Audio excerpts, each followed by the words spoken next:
Hello everyone, welcome to my speedrun of Kirby's Dream Land 3 Best Ending and 100%.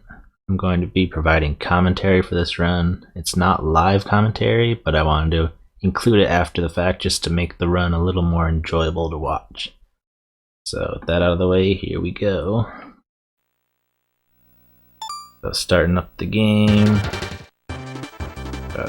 Delete my old save file so I can start a new one. Right off the bat, I'm gonna start with a cutscene skip. If I soft reset the game as soon as the cutscene starts for level 1 here, Grassland, then I can skip the cutscene, because in this game you can skip any cutscene you've already watched. So instead of letting the 10 or so second cutscene play out, I can save a little bit of time by doing it that way. Level 1, pretty basic. We don't really have access to any useful powers in this level. We're just going through with Kirby, so it's going to be basic platforming. Can run at full speed through the entire level if you do it right, which is really nice. Here I'm going to grab this Sasuke. I'm going to use him later to get some blocks out of my way without slowing down at all. If you inhale enemies in the air or right as you land on them, you can keep running speed, so you don't lose any time if you do it that way. Here I spawn Gooey to go in the door. If I didn't spawn Gooey there, then I would have to fly up there.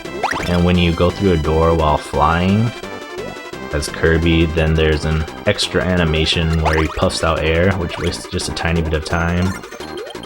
Right there I'm going to spawn Gooey again in order to drop him on that candy so I can become invincible and run through all the obstacles. It was important for me to take out Gooey the first time in order to spawn him directly on that candy, because if I just let Gooey follow along, he would not grab the candy for me.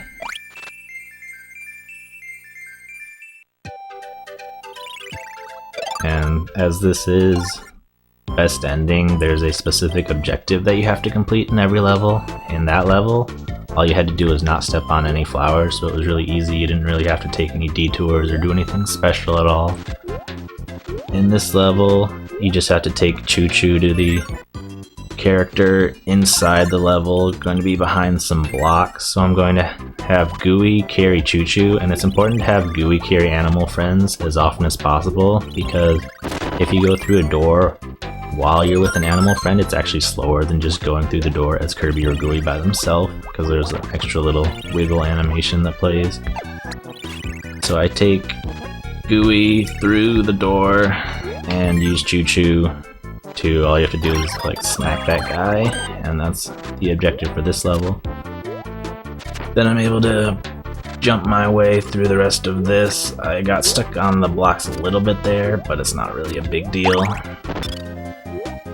And then with some precise jumping, I'm able to get through all these enemies and platforms without really slowing down.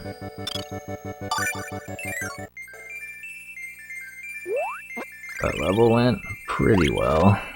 I didn't really save any time, but at least I didn't lose any. And level 3 here is where we're going to first run into Koo. Koo is going to be the animal friend we're using the most for this game, because flying is much faster than running. Basically the only time we don't want to use Koo is if we're underwater, because then we can use Kine the fish to swim, which is also going to be much faster than running. And it's going to be a lot faster than just swimming by yourself. So anytime you're underwater you want Kine, sorry. And the third level of every world is a mini game. So here's the mini game. Basically you just need to correctly identify which Gordo was thrown. This mini game can trip you up if you're not practiced at it, but once you get a feel for it and get some practice, you usually don't mess up. Just going to finish this up, and then it's important to have Gooey here because he's so much closer to the door. Also, when you're in these minigame rooms, you can't fly, you can only slowly flap, so it's much faster to have Gooey right there, and then he can go through the door immediately. And I can just reabsorb him after the room during this auto-scroller. I need to eat those roughs to get them out of my way, otherwise they would be blocking the door. And from there, it's just basically a straight fly to the finish.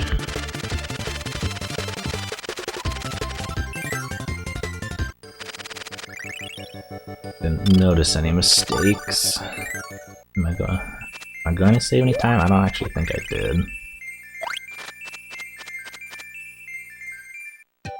You can just lose tenths of a second to the mini game based on how quickly you choose your answers. So this level, you have to fight a mini boss, and that's basically the whole objective. You need stone because there are stone blocks blocking off the mini boss. If you don't have stone, you just have to go around. You don't have the ability to complete the objective. And I use GUI to enter that door because, like I said, anytime you can use just GUI or Kirby and not an animal friend, it saves time. Also, it saves a little bit of time because I don't have to bounce off the ceiling and then go into the door.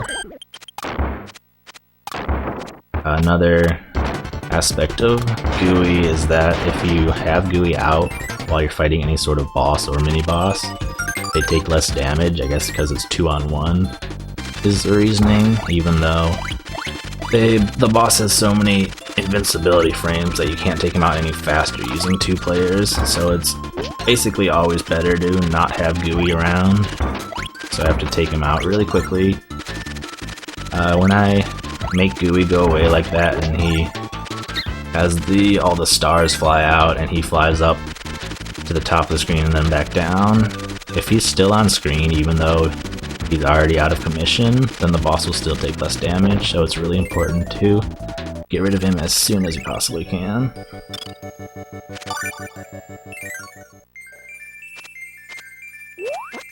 And then during this next part, I actually have to put the second controller on the ground because I need GUI to eat this broom hatter. So I actually use my feet to control him right there in order to mash B at full speed, because the way to fly fast with Ku is to mash B, and the faster you mash, the faster you fly.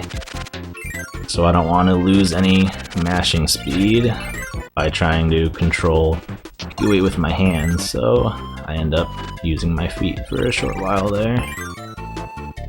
Then I go down here because these logs are rolling in such a way that they speed me up. It's kind of like running on a conveyor belt.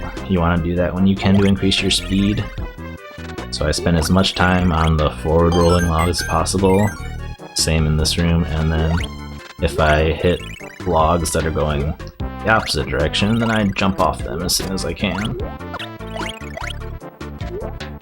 So I needed to take Kind to the end of the level, that's the point. That's how you get the heart star. And then I'm going to move on to the next one.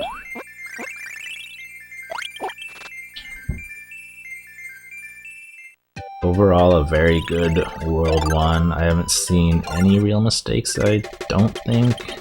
Did I get hurt in 1-4 maybe? But it's not too surprising to have a good World 1. If I don't have a good World 1, well, there's a mistake right there. If I don't have a good World 1, then I usually just reset since it's right at the beginning of the run. Alright, here, Rick is not required to beat this level, but you can do that cool skip. I call it Rick rock clipping.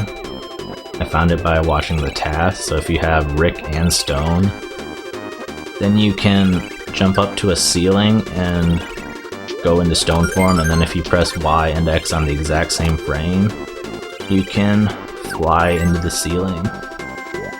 So it's really good for that room when instead of going all the way around, you can just go straight through a couple specific spots in the ceiling, and it saves a whole lot of time. It's like 6 seconds over the other strategy would be going back to 1-3, going out of your way to get Ku, and then flying through the entire level. It doesn't save time if it's not done well, but like I said, you got about 6 seconds to try and get through the ceilings that you need to. You have to clip through 3 ceilings. So unless you mess up multiple times, you're still gonna save time.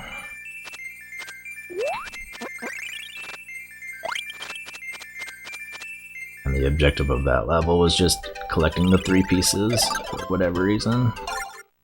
Alright, boss time. I gotta get rid of Gooey, and the whole reason I had Gooey pick up Broom way back in 1.5 was to use it for the boss right here. That's the only reason, because I wanted to keep Stone for all of 1.6. But Broom does more damage to Wispy and basically every boss. Broom is actually one of the most powerful abilities in the entire game. And then after you beat every boss, you get this cutscene. If you have all the heart stars, which I guess is basically just purifying that world. So now world 1 is done.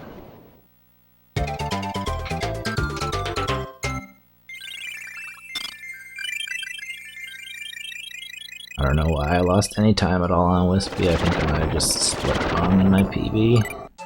Wispy is extremely consistent. I'm always within like 0.1 seconds because it's a very scripted fight. You don't have to worry about RNG when you have an ability.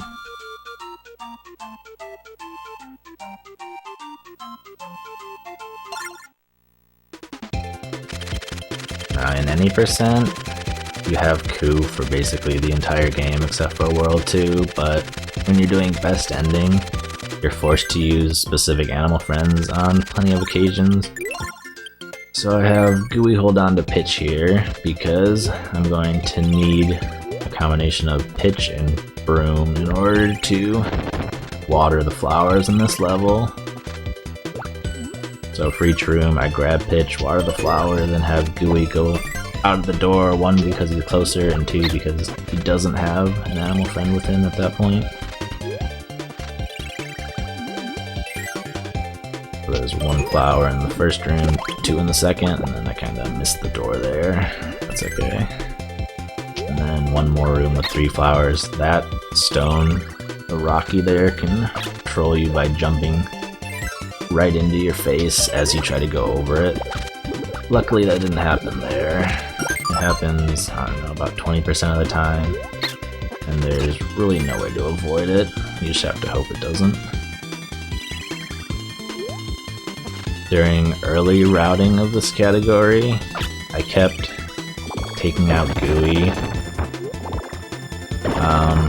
The thing about having Gooey out is the screen scrolls differently, which is not important as far as knowing what's coming up. I already know what's happening in every level. However, enemies don't spawn until they're basically right on screen. So if your screen is scrolling differently when you're playing as 1 player versus 2 player, then the enemies are going to spawn in different locations. And you're not really... Sometimes you're just not going to be able to go through at full speed. That's all there is to it. Sometimes you can actually spawn them in a better pattern, and you're actually going to see that in a couple levels, but for the most part I know when the enemies are going to spawn as just Kirby, so if I don't have to have Gooey out, then I'm not going to. And you can have Gooey take himself out by spamming A on his controller on 2P for 10 times I think. The problem with that is every time you spawn Gooey, you lose 2 HP, and if you swallow Gooey again, then you get the HP back, but if you just make him explode, then you get nothing. So if you're spawning Gooey constantly, having him take himself out, then you're constantly losing 2 HP. So I had to just keep him alive for a couple levels, and it ended up not being too big of a deal because in these levels there aren't too many enemies. So differences in spawning don't really affect gameplay.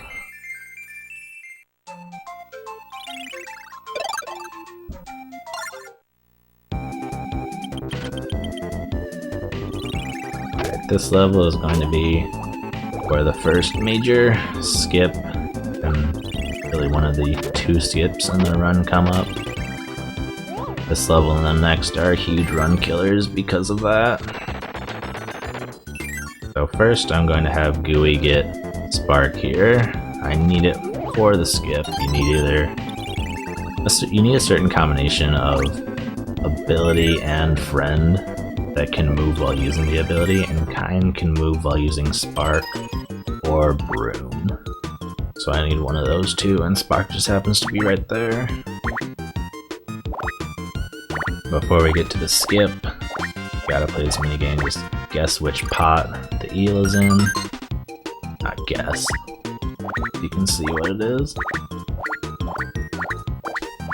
Since I'm controlling Gooey, Gooey didn't have a cursor in World 1 minigame because he was being controlled by AI, but since I'm controlling him, he has his own cursor, and luckily in these games you only need one of the players to get the right answer.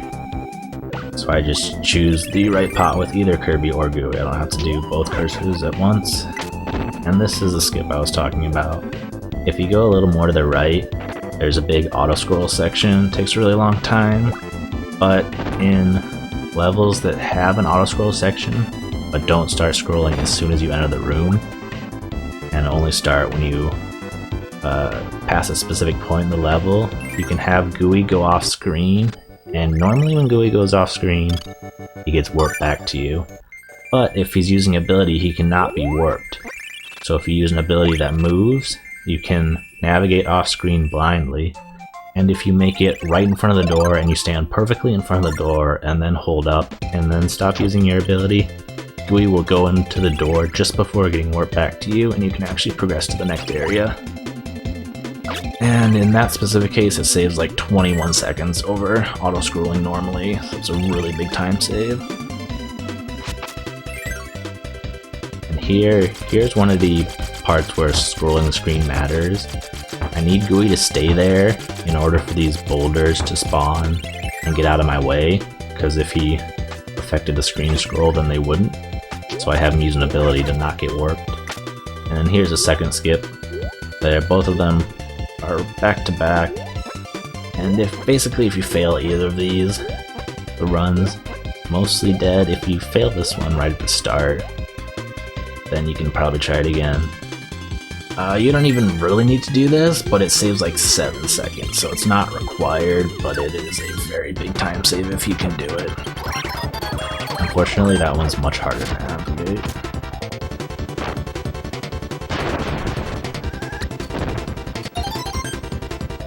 So the 4th level of every world involves fighting a mini-boss. And in this case, you have to take Captain Stitch's needle there. You need needle power in order to grab that little toad and reunite it with its parent, I guess.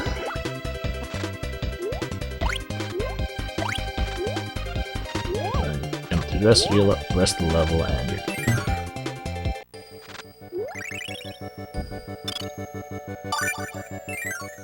Unfortunately, being forced to use needle means you don't really have any option as to what ability you go into the next level with.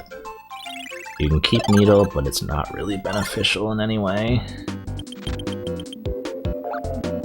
This level has a lot of execution, so you can save a little bit of time here by going in between the two enemies, the shark and the glunk. However, I usually decide to just go over or under the shark. It's called a Joe, because it's just safer. If you get hit by Joe from the front, they have a really long animation of latching onto you, and it takes like 1 or 2 seconds just to get hurt. So I usually tend to go over the back instead, so that I don't have a chance of getting hit by that animation. Grab stone here just because it's a little bit faster when you have to fall.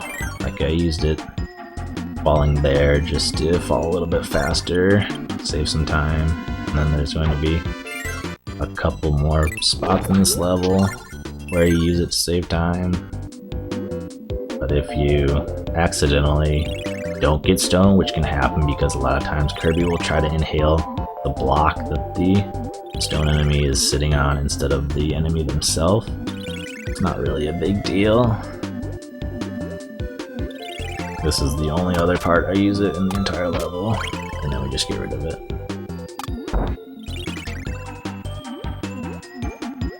Coming up is going to be what I alluded to earlier. This next room is really hard to get through at full speed because there are a lot of enemies and half of them are jumping up and down and half of them are just camping on the ground the whole time.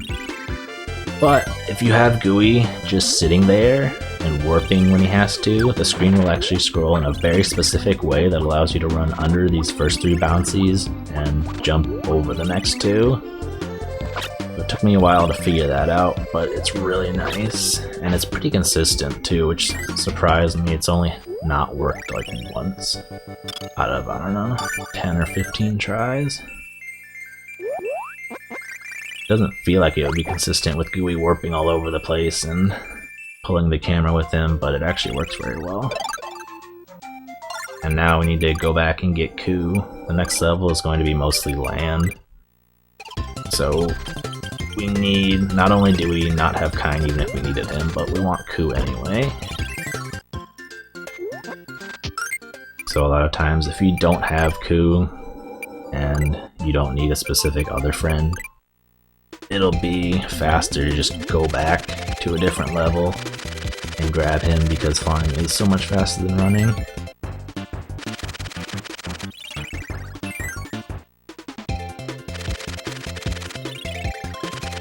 I'm gonna do the same thing I did in 1.5 basically. I'm gonna grab Broom here and then give it to Gooey because I want it for the final, for the boss and no other reason. So I transfer the power over to Gooey. I could keep it myself, but it would make this level's objective a bit harder and a bit slower. The objective is going to be in this next room. You have to carve out a sculpture of the final of the character at the end of the level. And there is a hint for the design you need in that 3rd door that I don't go into. But if you just know the design, you don't need to go into that room. So then Gooey has Broom, I'm good to go. I just fly through the last room and then we're going to be on to Acro, who is probably the worst boss in the game. I don't think there are many who would dispute that.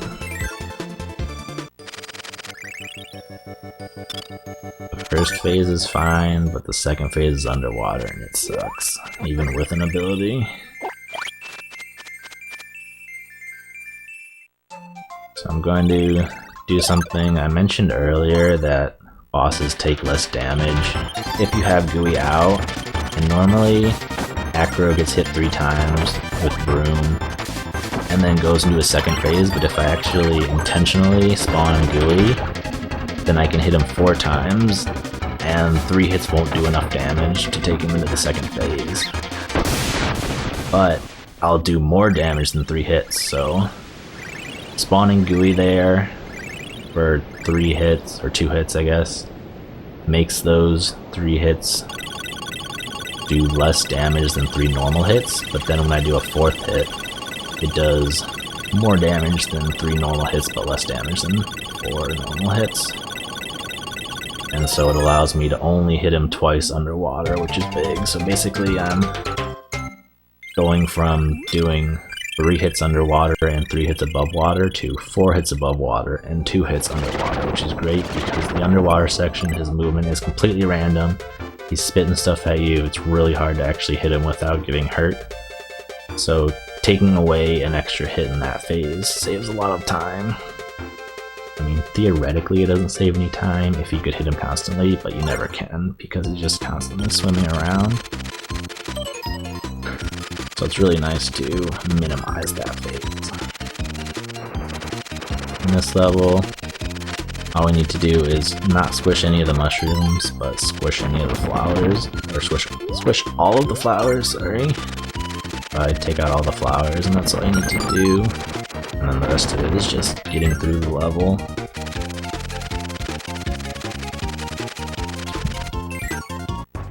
It's not super easy to do, however. The First room is certainly not any harder than the rest of the level. I don't know if you'd say it's easier, but there are a bunch of tunnels that you have to fly through.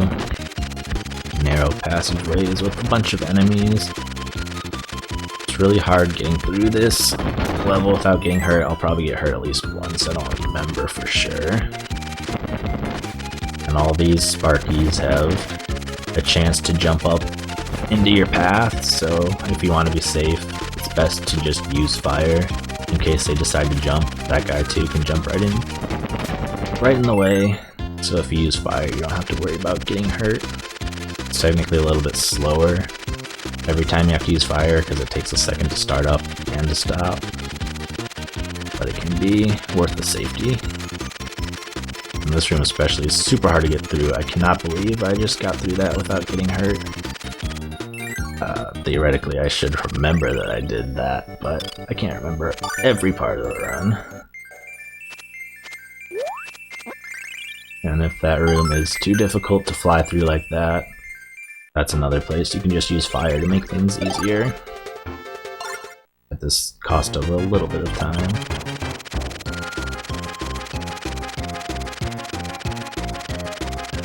Here we just got flying through obstacles.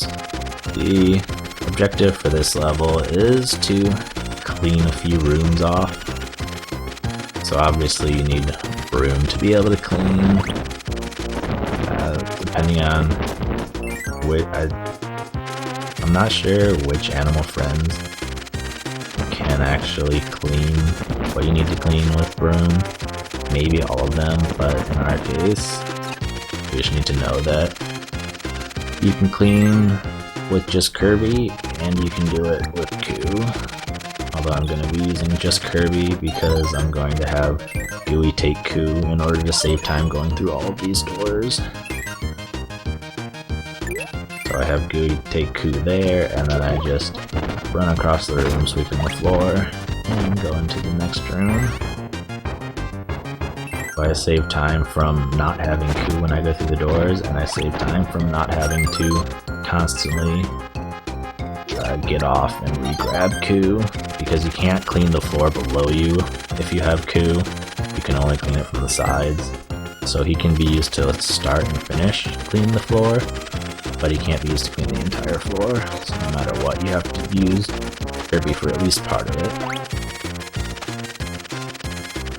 This is a good example of the winding, narrow tunnels that you have to fly through. Now we've got another section with a bunch of Terrans flying through the sky that you have to avoid. Luckily these are a bit easier. You don't have to really fly between any of them, just bait them up or down and then fly the other direction. It's basically runner preference whether you keep broom or not there. I prefer having it for 3-3 because going through 3-3 without an ability is really annoying in my opinion. But it's not really any slower if you want to just inhale and spit out all the enemies in your way. You have to get rid of all these circles because they're blocking the path.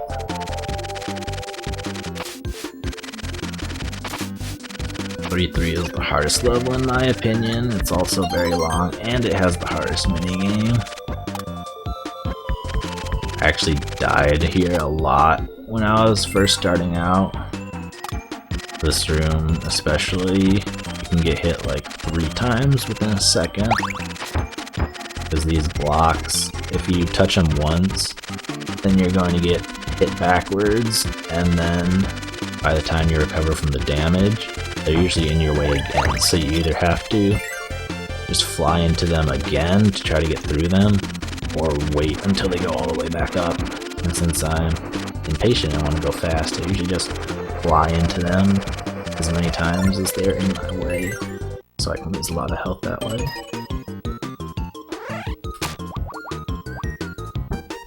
This is the hardest minigame for sure. You only have a second to count all of the Gordos that appear. It's much less than a second by the end. And the worst part is that there are these other faces that can appear, and you don't need to count those, so you can't just look out the corner of your eye at how many faces appeared. You have to specifically count those faces, because that guy at the bottom does not count. I lost more than a few runs to that minigame. Another reason why it's not really a run until you get past 3-3 in my opinion. As long as I can get through this last room without losing 7 HP, it should be good. And I don't flounder around nearly as much as I used to. I have a much better route for getting through the room. As you can see, I didn't even take any damage, which is cool. That would be unheard of back in the day. And I get a tomato there for a full heal, but I don't really need it because there's a tomato for free in this next level. That's why if you get 3-3, even if you only have 1 HP left, you should be good. You just have to get through this first room, and then there's the tomato at the end of the next one. It's very unlikely that you get hurt here. It has happened, but hopefully it doesn't happen when you're already up on HP.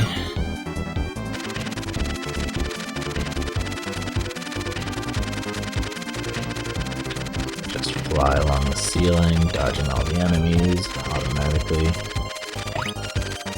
And then you enter this underwater auto-scroller, where you have to take a specific path to get through. This level can be very annoying if you don't know the path, but obviously when you're speedrunning you can just memorize which route to take. So you slowly make your way through, and this is going to be another mini-boss that you have to fight in order to collect a little caveman from some video game only released in Japan. I don't remember what it's called. This level is pretty chill after 3-3. There's not a whole lot to do. Half of it's just an auto-scroller, underwater no less.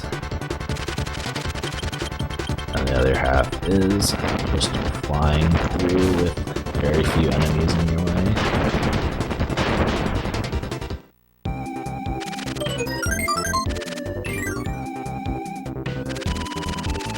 Not too much to talk about in this room, just remember to take out that Bronto bird. It will get in your way, it will hurt you. And then you can just fly over all the other enemies. Getting in the door is a little tricky, because there's a Bobo blocking it slightly. So you need a kind of specific angle in order to get over the Bobo, but still hit the door. Managed to get it there.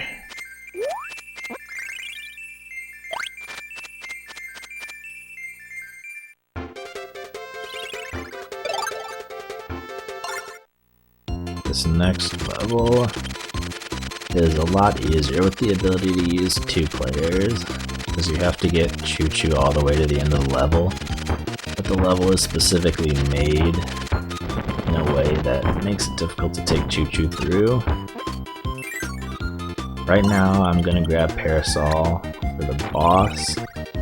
Kinda see my pattern of grabbing abilities for the boss before I actually make it there, because you don't want to go out of your way to grab an ability during, like, right before the boss. You want to already have it. So it takes a long time to go into a level, grab an ability, and then exit.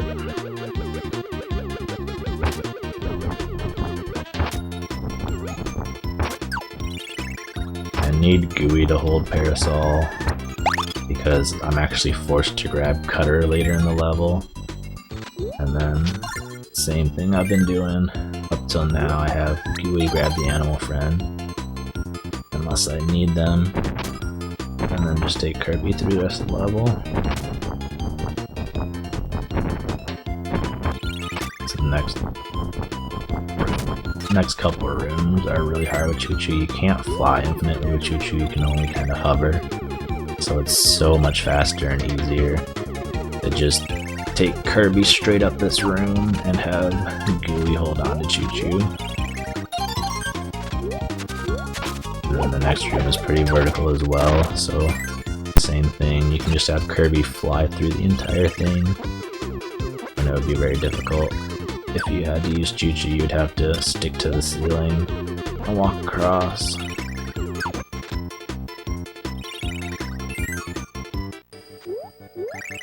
I can often lose like 5 seconds in that level. I make one mistake and then start getting tilted and make a few more. Maybe lose my ability, which is really bad. Or just take a bunch of damage. Luckily nothing went really wrong there, which is really lucky. Once again, I don't have Koo, so it's going to be faster to go back and grab him. Allows me to fly through the entire level. You can actually grab Koo halfway through this level, but you have to kind of go out of your way. He's in the level, but he's in a room you never go to. And so this way, you can have Koo for the entire level instead of only half of it, and you don't have to go out of your way in the level. You have to go out of your way before the level, but it balances out and ends up saving a bunch of time by taking Koo through the first half of the level.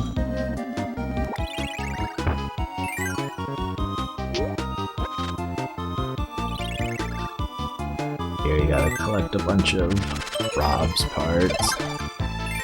They're scattered throughout the pyramid for some reason. I can just take every room in counterclockwise order. Good in that order because that's the way the green enemy in the middle of the room spins to spit you out. And you have to use that enemy in order to enter any room. I don't have to go to the bottom room because that's just abilities and animal friends, and since I already have Koo, I don't need to go there at all.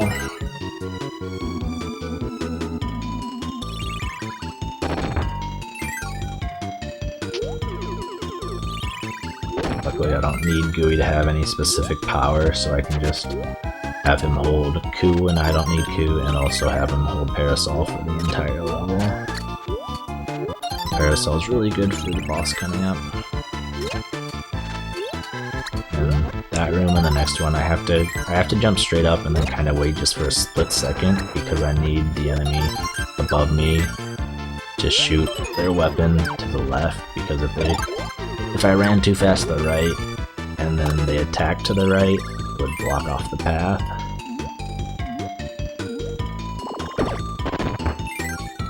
Also, doing the rooms in this order is kind of nice because you have stone, which is good for falling in the next couple of rooms.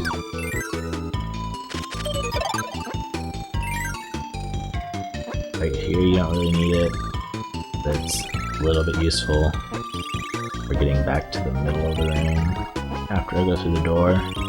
Right here. And then it's going to be useful in the next room because you have to fall a bunch after you collect the part. This room is just going through a bunch of doors in the right order. You're supposed to use Kine and Spark to make a light bulb, and it shows you which door is correct, but it's always the same order. So just remember the order, and then fly through it every time. That's basically it for this level. Just realized I could have actually gone through that door with Gooey to save a tiny bit of time. It's not a big deal.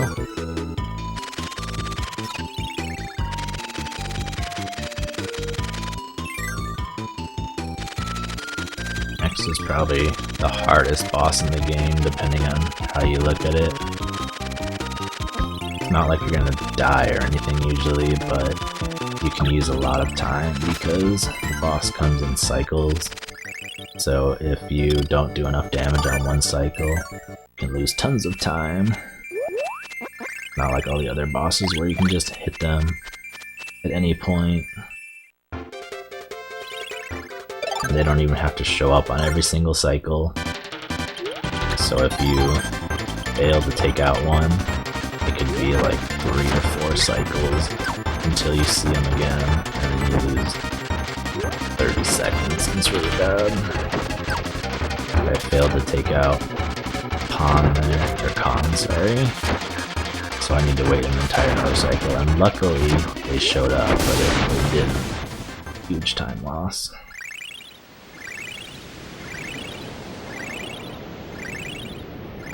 Recycle is really good. I try to get 3 cycle if I can, but sometimes it's not even possible because they just don't show up.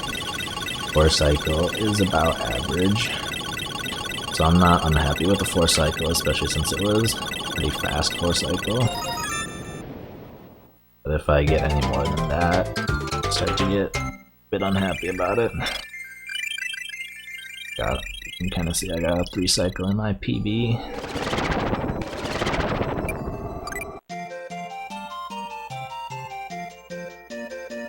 Level coming up for 1 is deceptively difficult. It's not, doesn't look like that hard of a level, but there are certain parts that can really ruin your day. Mostly it's just flying through, but at the very last room, you have to dust off a bunch of flowers, and I'll explain that more when we get there, but it can be really dangerous.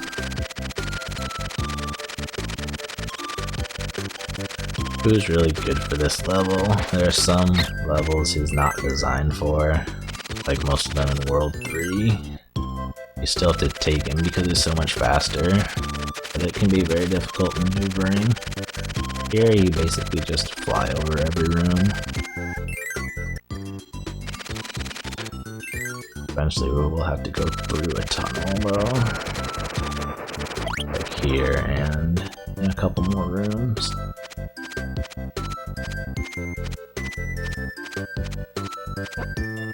I'm going to grab fire here because it's going to be important for later on. I'm going to need broom at the end of the level, but I can't get it beforehand because I really am going to need fire. And you'll see why pretty soon. Not for this room, but once we go through the next friend area. It's going to be very important to have either fire or parasol, and fire is faster, plus it's more convenient. But right here, you gotta go through these extremely narrow tunnels, and there are boulders falling everywhere. You're supposed to wait in the little crevices until the boulders pass, but that takes forever. You don't want to take that much time. Luckily, fire makes you completely invincible. So that's the room we need fire in. You can just burn through all the boulders and the enemies and go through it quickly. Problem is the screen doesn't really scroll when you're using fire, so you have to memorize the location of all the enemies. Right here, oh, that was extremely close. If you touch any of these flowers with your body, the run is dead. If you brush them off for too long, the run is dead. And of course it comes right at the end of this level, so there is no saving the run. It's like 2 or 3 minutes lost automatically no matter what. That's an automatic reset. So I try to take that room carefully. I did not do a very good job there. Luckily, I barely managed to survive, or I would have had to just restart, and this run would not exist.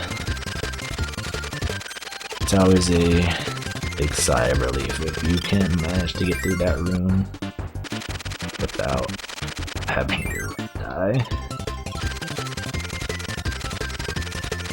Like I said, it doesn't look that hard, but one mistake and it's all over.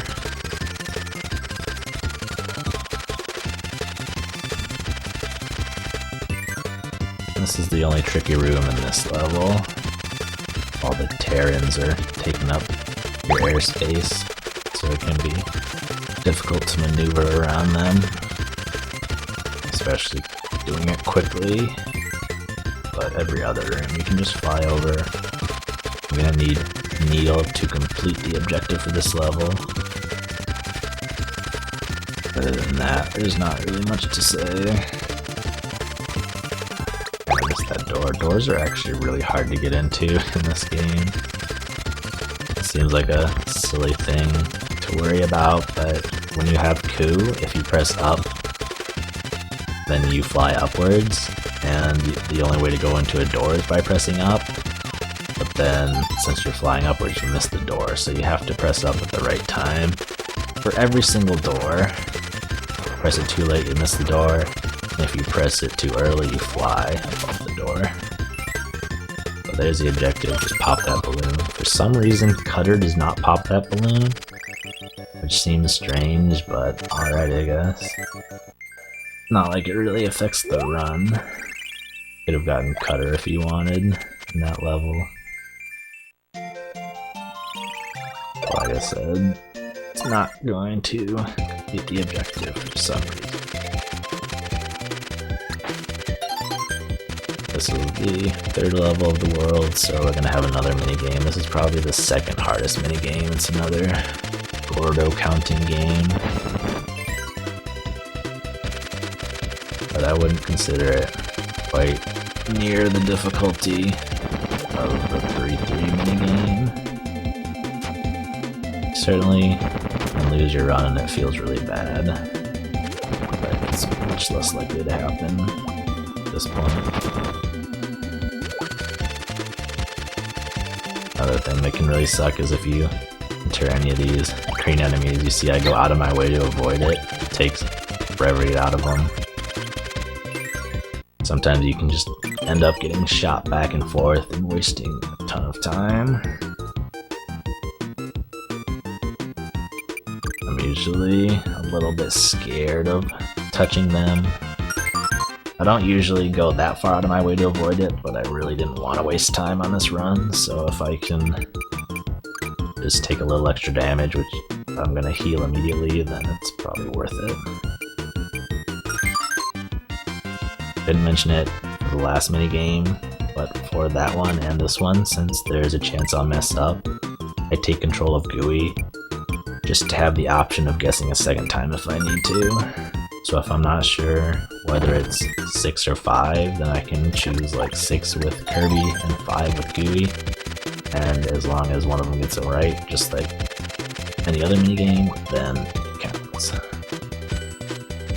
So if you have trouble with any of the games, that's a trick you can use during the run. Although it's not going to help later when you have to replay all the minigames. You do not have the ability to spawn Gooey then.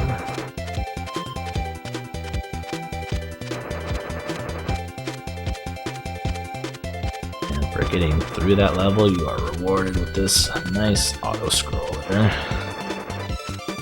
It's a full minute long. A little bit lengthy for an auto-scroller, but it's not too bad. It'd be nice to have the occasional break. High-octane gameplay. And it comes right before possibly what you might consider the second most difficult, definitely one of the more difficult levels in the game. Got a lot of wind pushing you around in this level, and a lot of enemies to avoid.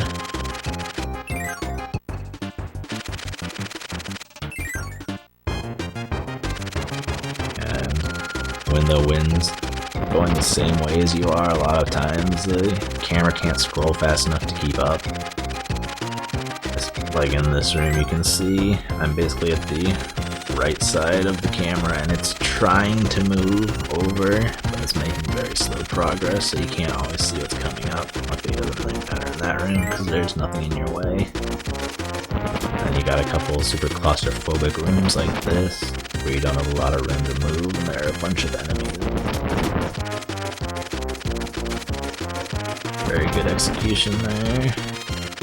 The fire enemies can walk either left or right depending on exactly when they're spawned, and you have to dodge them differently depending to go.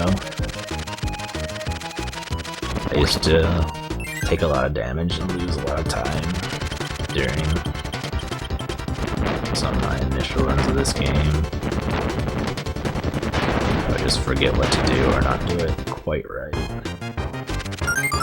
End up taking damage. If you take damage twice in a short amount of time, then you lose your ability. It can be really bad. You either have to take a few seconds chasing it down, regaining it, or it might fall into a pit. Just either, depending on when you lose it, you kind of lose the run, or maybe you just lose a little bit of time.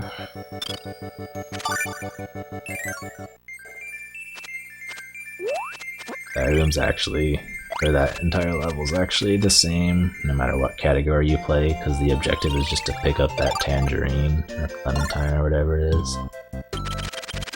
And all you need for that is Q, and you have Q anyway because it's fast. Plus you're forced to take out the mini-boss, whether you're going to get 100% on the level or not. The difference is whether you grab the clementine.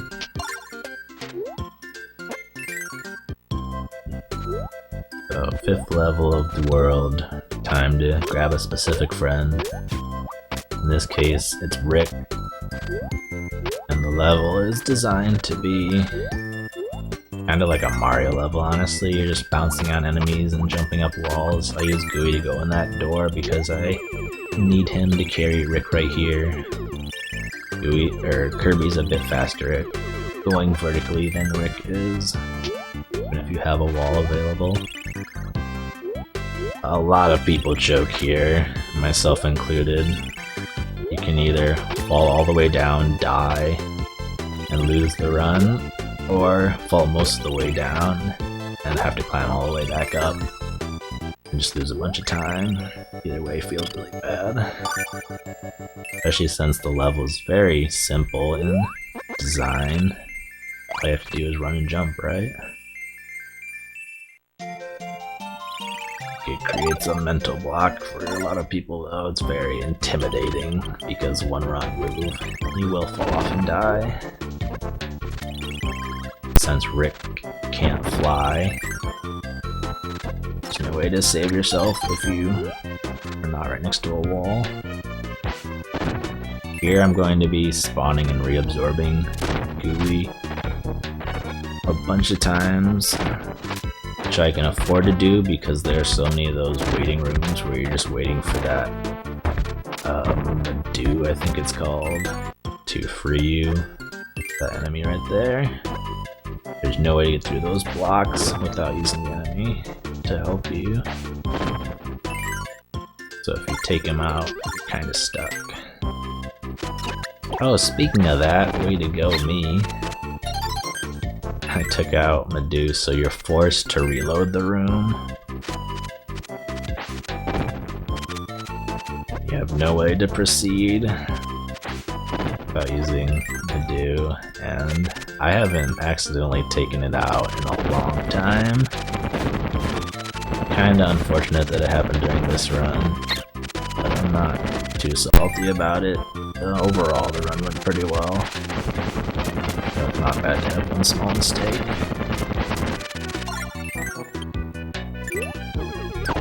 And here I'm basically just having Gooey hold Q, because it's much easier to take out those blocks with puffs of air, which you can't do with Q. If you had Q, then I would just be firing and destroying everything, which is not what I need. I need to destroy specific blocks, and if I destroy the wrong one, I have to reload the room and try again.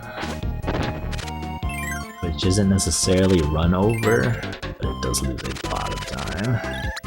Right there, I take damage to avoid the animation that occurs when you grab an ability. I still have to deal with the damage animation, so it's not a huge time save, but it's like half a second. If I had any less health, I probably wouldn't bother to do it, because it's just so minor. I don't really think I have any chance of dying when my health is this high.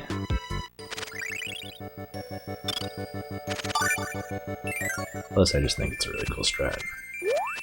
Did mess up the room with the blocks and the sculpture in my PB, so I actually saved time still, even though I had to reload the one room.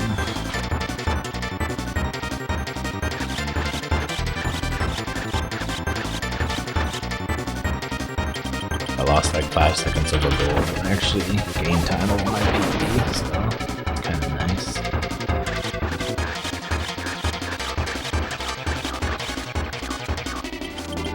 Auto is a pretty straightforward fight. A lot of these little bosses are pretty trivial when you have Broom. The first two have RNG, but it doesn't even matter because you take them out so quickly. Mr. Shine and Mr. Bright here always follow the same patterns, so they're super easy to take out. And then Kracko is about the only boss you have a chance to get hurt on or lose time. Depending on the phase, it can be easier or harder to hit him. Those are really easy attacks. You don't want to see that attack in boss Butch, which will be at the end of the run. But during the normal gameplay, it's actually pretty nice because if Kracko uses lightning, then he doesn't move much. So it's really easy to hit him with Broom and not get hurt yourself.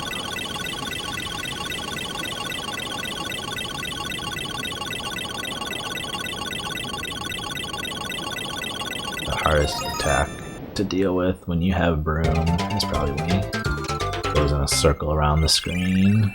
There's not a lot of safe space. It's hard to both hurt him and not get hurt yourself.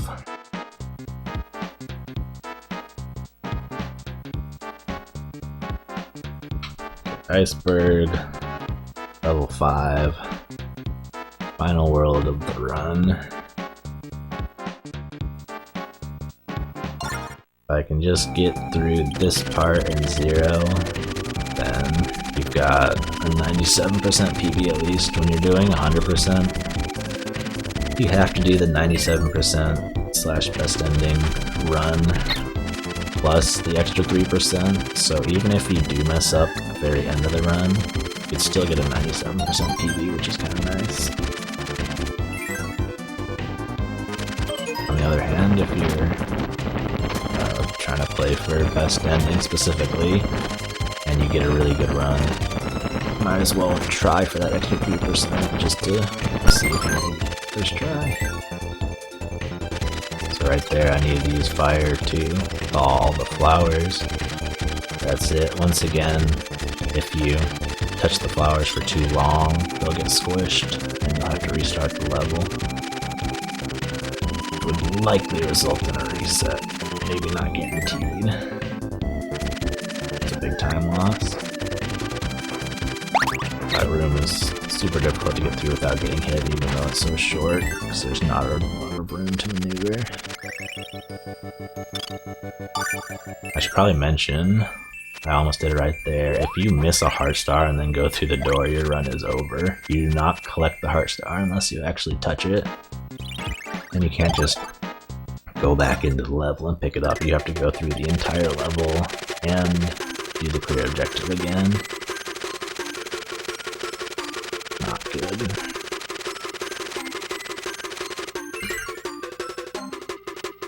Here's another choke point for me personally.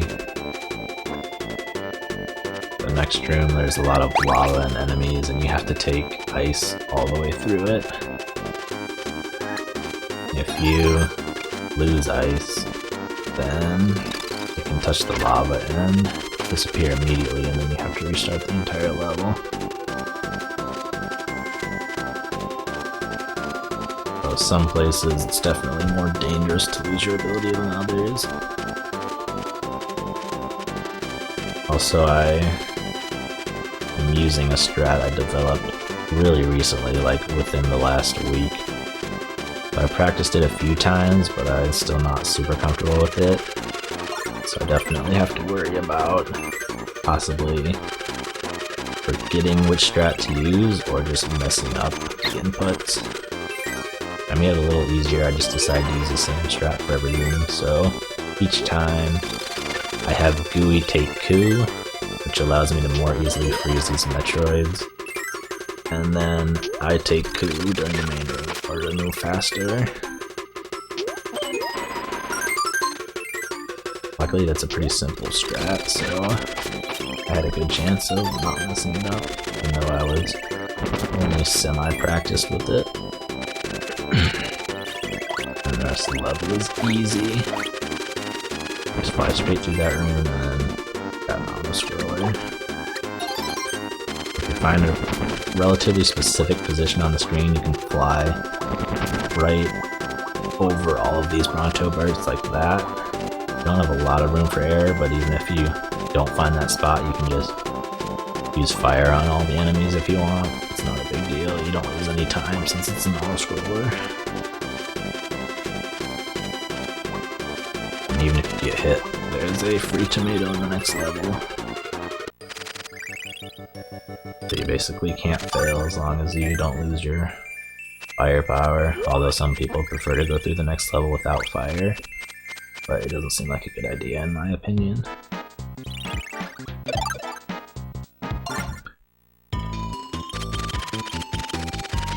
So we got one more minigame we have to do.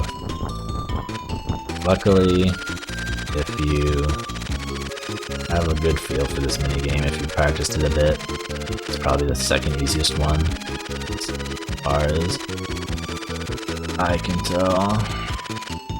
Other people may not think so, but for me, there's very little chance I'm going to mess up this minigame. The only easier one is in World 2, the eel minigame. That one's basically free, and I don't think anyone has any problem with that. So please don't take offense if you do. Everyone has different things they find difficult.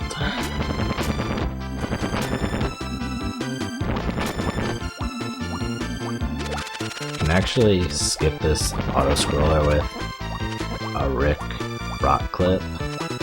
You can go up into the ceiling and just slide all the way across this entire section and skip the auto-scroll trigger.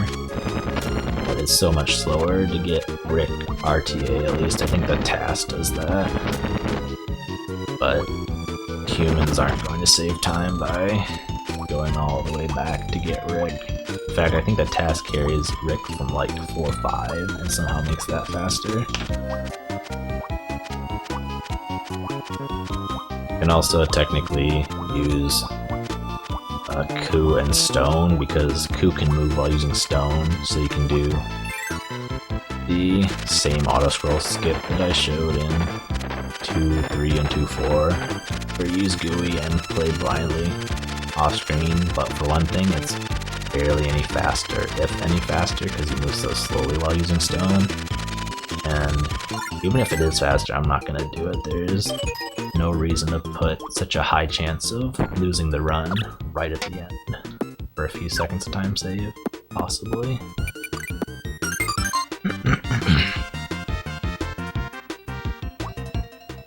If it was faster for the task, you could do it, but RTA, who's gonna do that?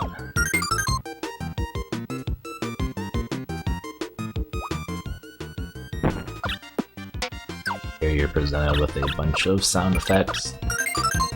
You have to remember which order they come in order to choose the one that Chef Kawasaki, is that his name, that he shows to you. Because he bangs his Gordo and it makes one of the sound effects, so you have to choose the same one.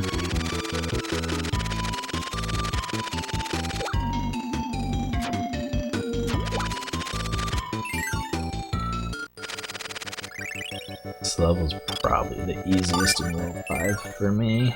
It's definitely the one that requires the least practice. It's also one that's exactly the same in any percent and best ending. A lot of the minigame levels are, because in any percent you just fail a minigame, but the rest of the level is exactly the same.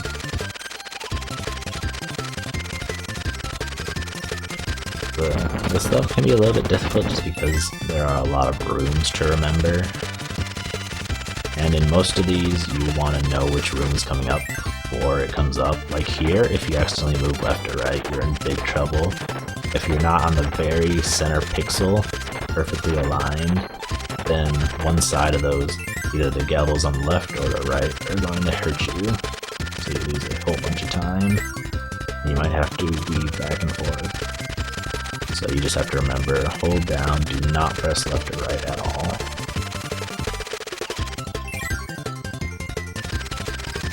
A lot of these rooms you're going in a different direction, like I just went right and then I went left and down, and now I'm going up and right and left. And now I'm going straight right, so it takes a while. You gotta practice this level a few times before you finally start to remember which room comes after which. And you need fire to get through this level, and you need Ku and fire in order to get down here. Maybe a couple of the other friends can combine with fire in order to get down there, but if you're just Kirby, your fire can't go downwards, so you need specific friends, and it can't go upwards either, so you need Choo Choo to break blocks upwards. And I got off Ku in the last room so that he would appear right there, because it would be slower to carry him through the room, because I would need to grab Choo Choo, drop her off, and then go back down, get Ku, take him up. But since Ku spawns right there anyway where I want him, and just abandon him in the room prior, and then he'll appear right where I need to be. This is the worst mini boss in the game for sure. So much RNG, you can lose so much time to invincibility. If he uses any attack except that jumping that he did at the end, he's invincible. You have to destroy all the heads that he throws, or you can hurt him. So I did mess that up a little bit, but that was decent RNG, so I'm not going to waste too much time. I always want him to jump. If he jumps, you can hit him enough times that you can take him out before he goes invincible a single time, because he won't even get a chance to do a second attack. But usually, especially in runs for me, he always charges or throws his heads and wastes a bunch of time.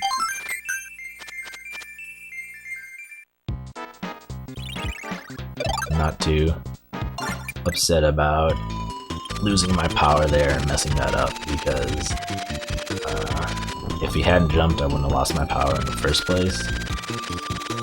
I would have just had been waiting around. So I'm never going to be upset if he decides to jump in a good run. Although if he decides to jump in a run that's already dead, that's annoying. Why couldn't you do that in a real run? 5th level, so you might know the drill. We have to take a specific friend, in this case Nago. And you save a lot of time by having Gooey hold Nago, like just going through all the doors. There are like 36 rooms, so if you thought 5-4 was bad and having too many rooms, this one's like 2 or 3 times as many. It's really hard to remember all of the rooms and the order that they come in. And because you save almost half a second every time you go through a door without having an animal friend, you're saving like probably 14 or 15 seconds every time, or if you go through the entire level with Kirby instead of Nago. Luckily, most of these rooms are at least as easy, if not easier, to navigate with Kirby, especially since you got the smaller hitbox. About the only advantage Nago has is a triple jump, so you can keep going at full speed, and I'm going to use that here. Because flying over the entire room would be super slow, but if you just triple jump through, you can keep full running speed. That's the only room I was not able to get through faster, or at least as fast with Kirby. Got a bunch of relatively empty rooms here. Which is nice because it gives your brain a little bit of a break trying to remember what comes next.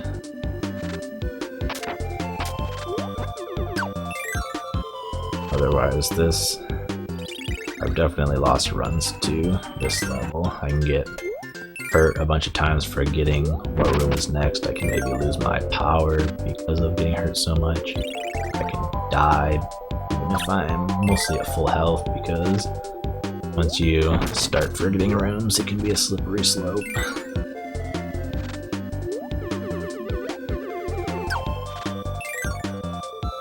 90%. I want to grab room in that room for the mini boss rush in the next level, but it's not going to be helpful. Let's see why when I get there. Otherwise, I just have to. I want to grab that health, because if I have enough health, I can skip a tomato in the next level, which saves barely any time, but if you can save the time, why not do it?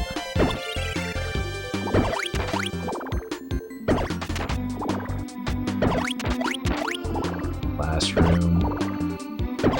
And you really cannot die, in most cases, in Kirby Dream Land 3 speedrunning. If you die, the run is over, because you need either your animal friend or your ability, and you lose both when you die. And that level is no exception. If you die, you lose Nago, so you have to exit the entire level, go back, grab Nago, and that's the only 5th level of the world that doesn't give you the friend you need during the level. So that's why I had to go back into 5-3 to grab Nago specifically. So this is the last level of the game. It's a mini boss rush, and when you're doing best ending, you're required to grab the ability in every single room in order to collect angel feathers.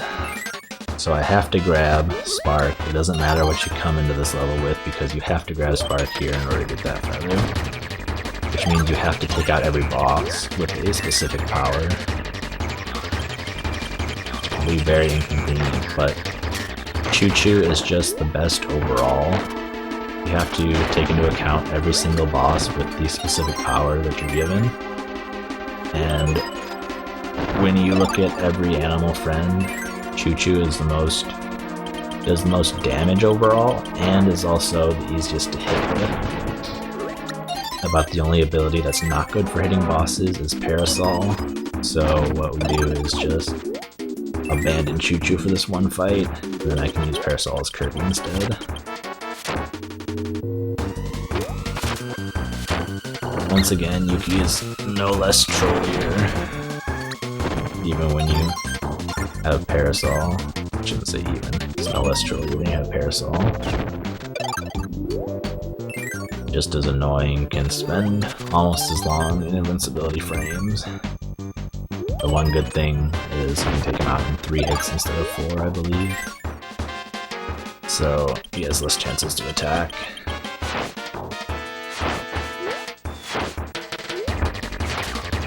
When he charges, you can actually take him out before he hits the wall. Unfortunately, I was a little bit too slow to do so.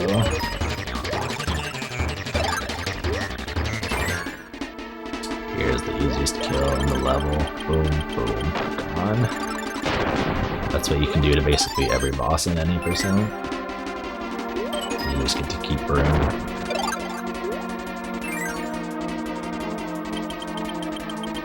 Cam Stitch can be annoying. That's actually the best pattern. He didn't spend any time moving around, and he didn't charge all the way across the room. He just threw his spikes, becoming vulnerable. And it allowed me to attack immediately, which is really nice. He did that in my any percent world record too, so kind of like Captain Stitch. I didn't used to because he's been so long and vulnerable, but he's been really nice to me lately.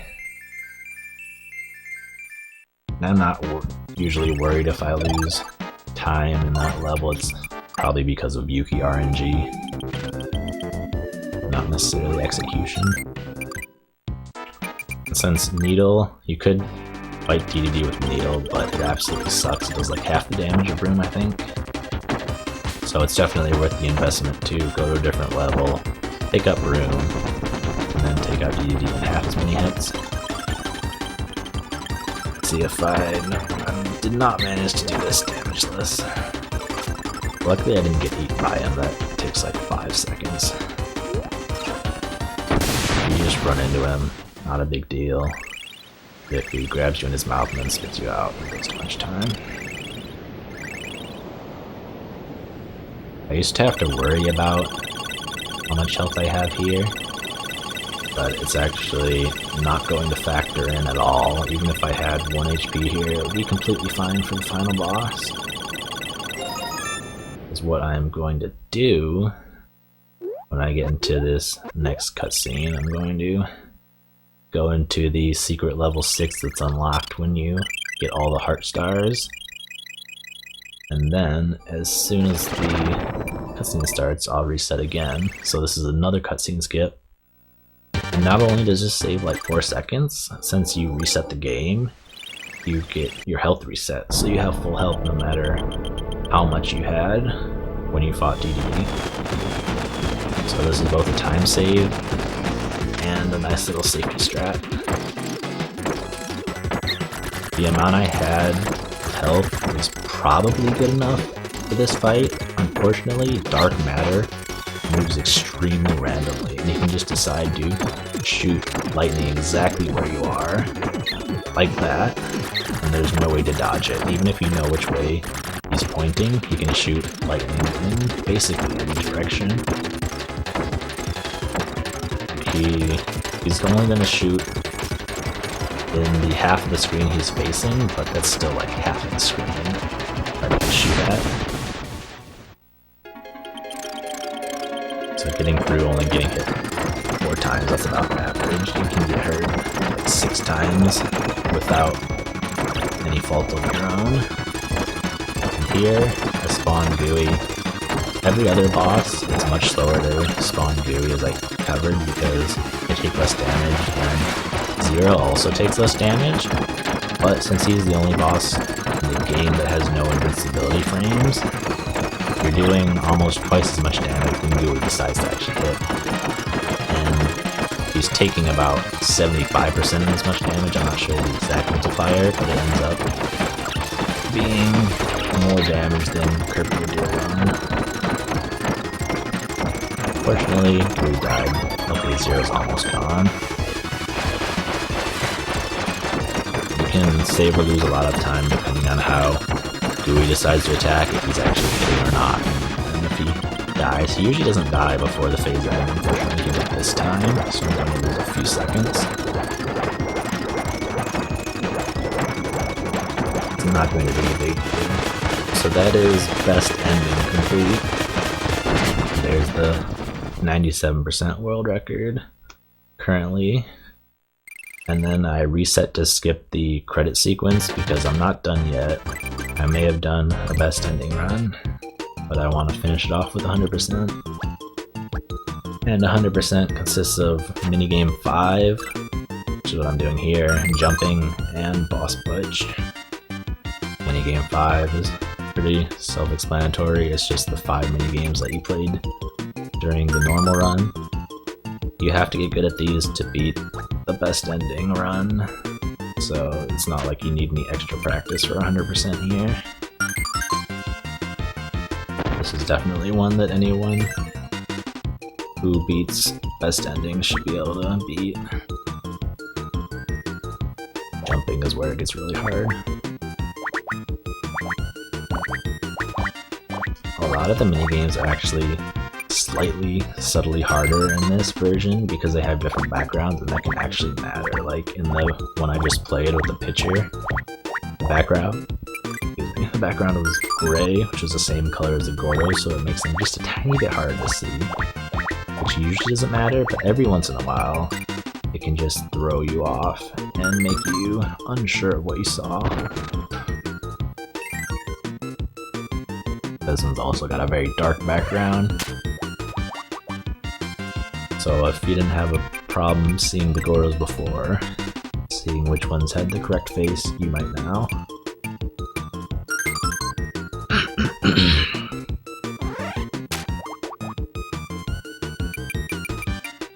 Also, something I never mentioned, in these counting minigames, it takes time to count up how many there actually were, as he's doing right now.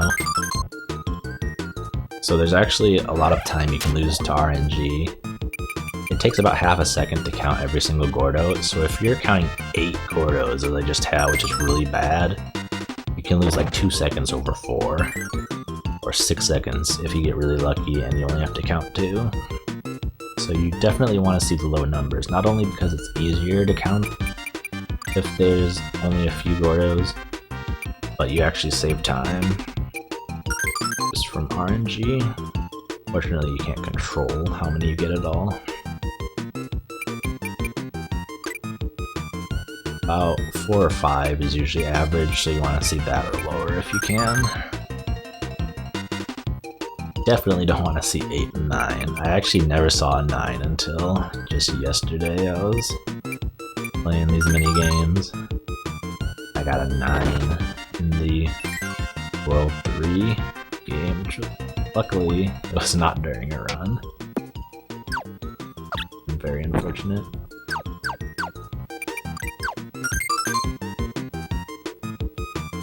This is the last mini game. Gotta finish it off, and then the really nerve-wracking part of the run begins.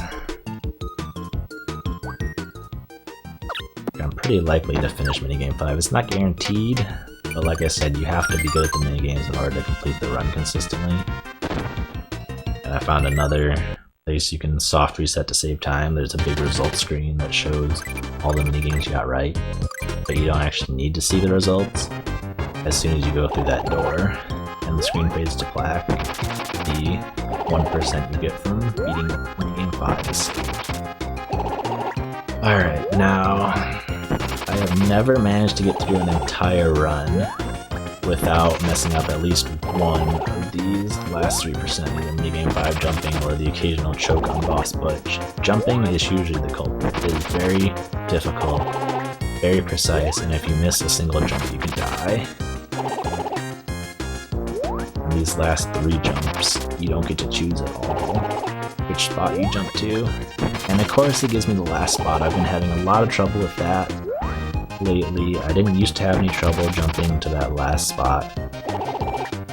But I'm just gonna say luckily I managed to make it. I'm not gonna dwell on that. I was super scared when I saw that it was the last spot. But then super relieved when I actually made it, and that's the second time in a row it trolled me by making the very last jump the hardest spot.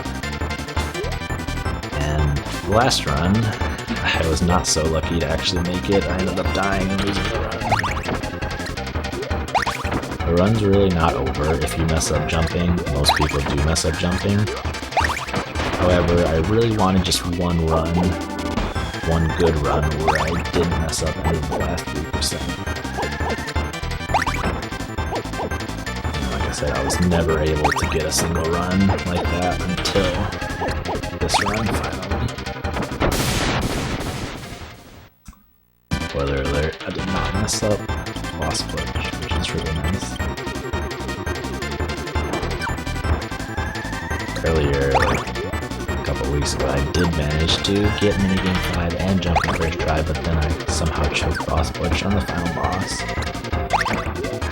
Which was really unfortunate, but it wasn't that great of a game in the first place, so... Now, Acro really sucks. I didn't like him before when I had an ability, but now I need to rely on him to give me ammo, shoot back at him, and then I have to just hope runs into what I shoot at him. No matter how good you are at this boss, there's still an element of luck, because not only do you need ammo, he can drop anchors, which you can't use at all like that. But no matter how good your shot is, there's always a chance you can avoid it.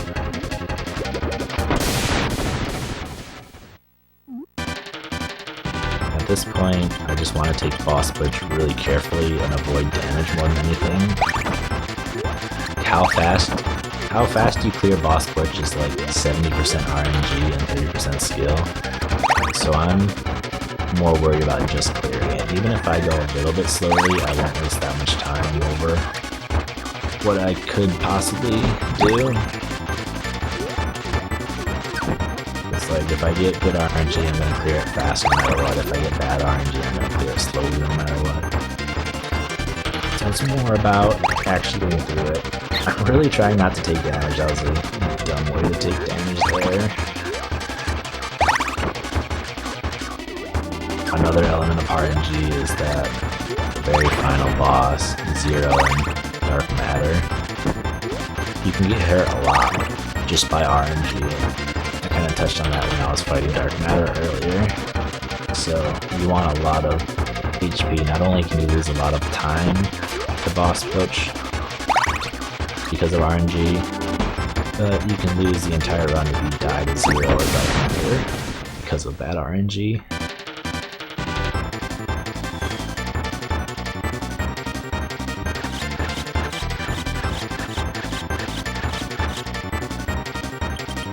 I believe you're going to see a bit of bad luck here. If this boss decides to just run across the screen, you can't hurt him at all. That's kind of a theme of boss push. If the boss decides not to let you attack them, then you can't attack them. You can't hurt them at all, no matter what. That's why you can gain or lose so much time because of RNG. You just have to wait for the right attacks no matter what. That guy took a lot longer than he usually does. You only need to hit him 3 times, so usually you only need like 4 or 5 attacks to get enough ice cubes. That one was like, what, 7 or so? Not the greatest luck, but I'm not complaining. It's all about just finishing boss push at this point, not doing it quickly.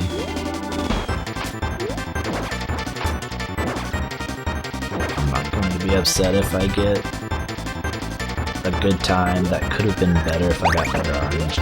I'm more worried about doing what I can than relying on the game to give me good luck.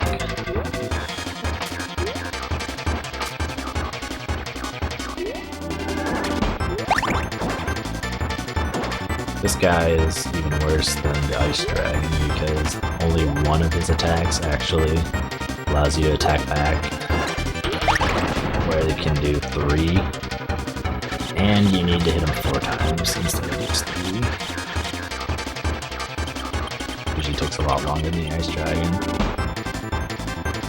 This fight, Mr. Shine, Mr. Bright, is actually really nice because there's no RNG involved at all. It's one of the few parts of boss push where you don't have to rely on RNG in order to do damage. It's just the same pattern every time. It's really nice. Krako is probably the phase I lose the most time to due to RNG. One of his attacks, you can't hurt him at all. One of them, you might be able to hurt him. And you want to see him go around in a circle because that's a guaranteed double hit.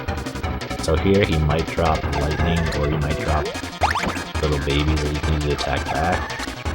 Actually got 3 babies, which is extremely good. That basically never happens. Usually you get 2 or 3 lightnings instead. And this is the good attack. That is amazing. That is actually incredibly good. That's like perfect. I got to attack every single time Krako attacked. And he gives me another circle, just in case I messed anything up. That is amazing. Like, I got pretty bad RNG at the start of that fight, but I probably had a better than average fight just because you want good RNG in Krako more than anything else. And on DDD, you want to see him jump and not inhale, so that inhale is just a waste of time. Can't attack back at all, but if he jumps, you get a double hit, so 3 jumps more than offsets 1 inhale. I'm happy with that RNG. This fight is much more likely to give you an attack. You cannot retaliate. If he decides to start trying to eat you, then you can't fight back at all. You just have to wait until he's done. This is really lucky. Not only is he giving me the attack that I can hit him with, he's staying close to the ground so that I can hit him immediately.